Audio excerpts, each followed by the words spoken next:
Hi everyone, it's Desiree. I hope everyone had a great day for Thanksgiving, spending time with their family and friends, and of course the food. But now that dinner has passed, I am now ready to launch the 2018, the inaugural year of the Christmas series for here. So here's what I'm going to try to do. 25 days within this Christmas series. So there's going to be a lot of videos coming out.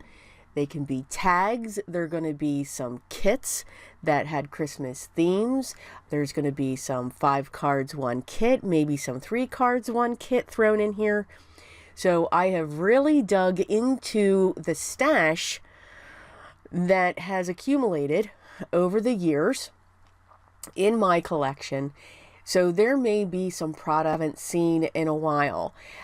Also, to start out the series, I'm going to actually combine 2 series. So here, for day 1, we're going to do episode number 8 within my Simplicity series. We do not need all the fancy tools and gadgets that are out there to make beautiful cards. And that's what the Simplicity series does. And I'll have the playlist linked down below if you want to see other videos.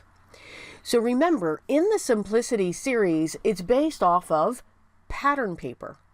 Now, I have enough pattern paper that I could probably open a store, but we can always use more. It's kind of a little bit of an obsession here. So these 2 packs of my 6x6 pattern papers, I believe I got them last year, and I get a lot of my pattern papers from Michael's, which is my local craft store that's literally right down the street from me, and it's really dangerous in a way.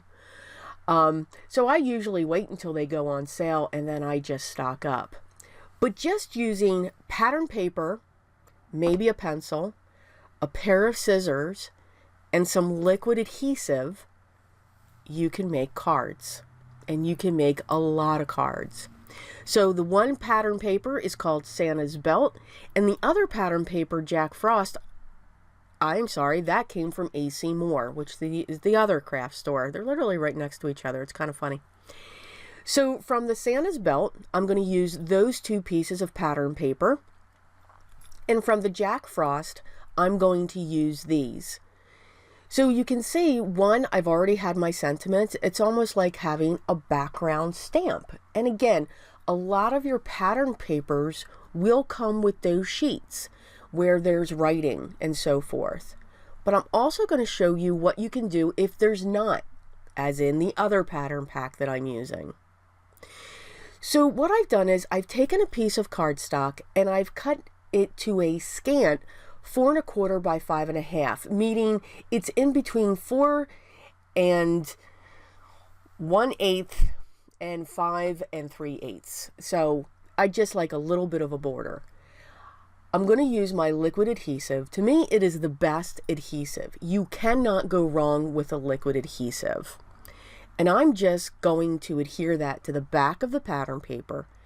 And I'm going to use a pair of long shears. Now, I love the Tonic Studios long shears. You can get a pair of Fiskars as well. Just make sure you only use them for paper.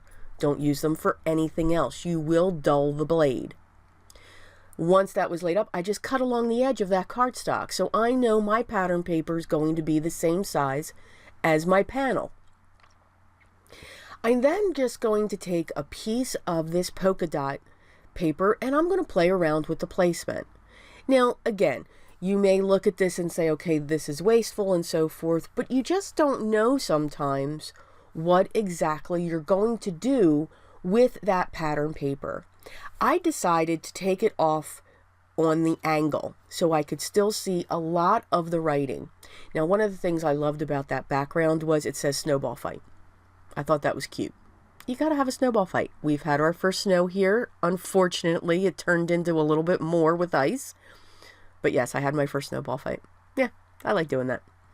Anyway, again, once it's adhered, I'm going to cut along the edge of the base to get my straight edges.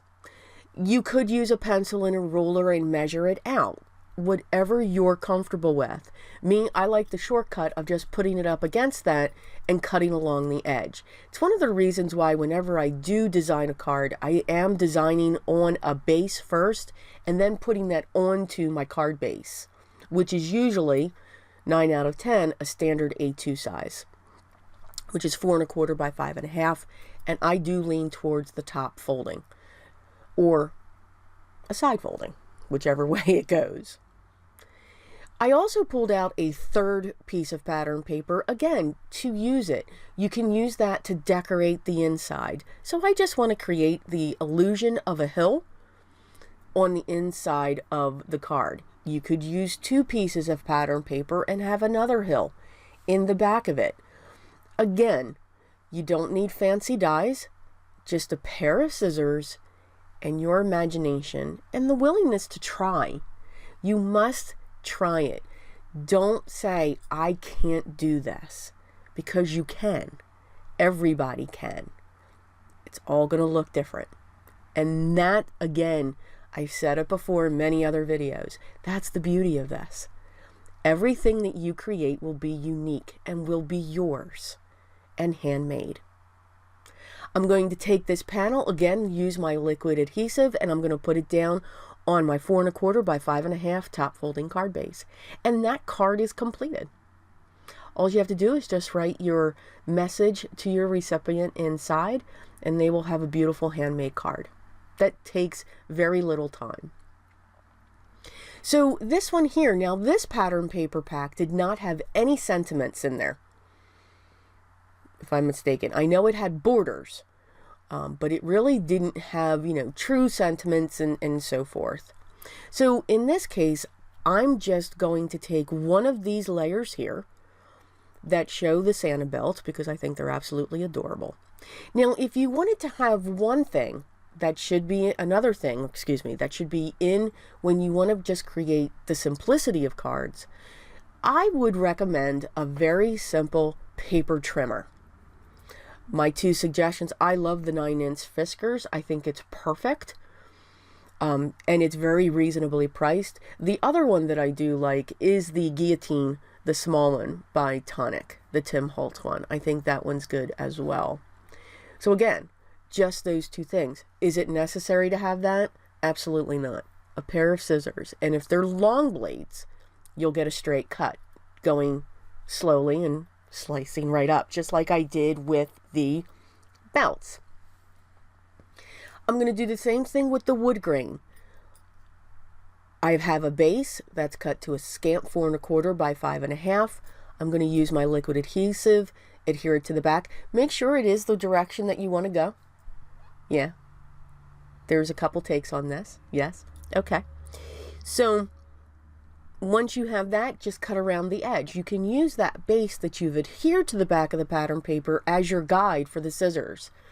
Very rarely will you cut into it. As long as you keep the scissors on the paper, you will not go off of that and cut into your base to get a crooked line. Once I have this piece cut down, I'm then going to take the Santa belt strip, and I'm going to use the grid map, of course, or my mat that's underneath, so that it can be straight. But you can use a ruler and a pencil to mark a straight line to make sure that it is going down straight if you don't have one of these mats or a piece of paper. You could also use grid paper that you can get at the dollar store just by putting that down. You have lines as that, for that as well. You can get a whole pack for like $1. And just keep using it if it should get ruined. Again, I'm going to use my liquid adhesive, and I'm going to adhere it onto my standard A2 size card base, which is 4 1/4 by 5 1/2 top folding. And again, I just get that slight white border going out around it. Now this card here doesn't have a sentiment. Maybe you don't have any sentiment stamps. That's okay. What we do have is the ability to write. So grab a Sharpie. Again, you can get those at the dollar store. Grab a Sharpie, write slowly. That's how I get this. I go very slowly. I cannot do the fancy lettering, the hand lettering that people do. I have tried. So this is my version. So if you just go slowly, you can get beautiful writing within the inside of your cards. You can use, get different colored Sharpies so that you can have the different colors going inside as well. So you can see just by using pattern paper, scissors, liquid adhesive, any liquid adhesive, it does not have to be the Nuvo Deluxe that I was using, and your own imagination, you can continue to create beautiful cards. And you could get many cards, depending upon how you design them, from one paper pad. So think about that. This series, as always, will continue, so you'll see different things coming through throughout the year and into 2019. Again, I hope everyone did enjoy their day with family and friends for Thanksgiving, but get ready. There's going to be so much more to come. So if you like this video, make sure you hit the thumbs up. If you haven't subscribed yet, make sure you do. You do not want to miss this series. It's going to be kind of interesting, I think, and let's see if I can do this. It is crunch. I am just one. I cannot look at Christmas until 6 p.m. on Thanksgiving Day. So that's why this series is starting now. I hope everyone continues to have a great day. I hope you enjoy the holiday season that's coming up, no matter what you celebrate. But always remember what's most important. Always be creative.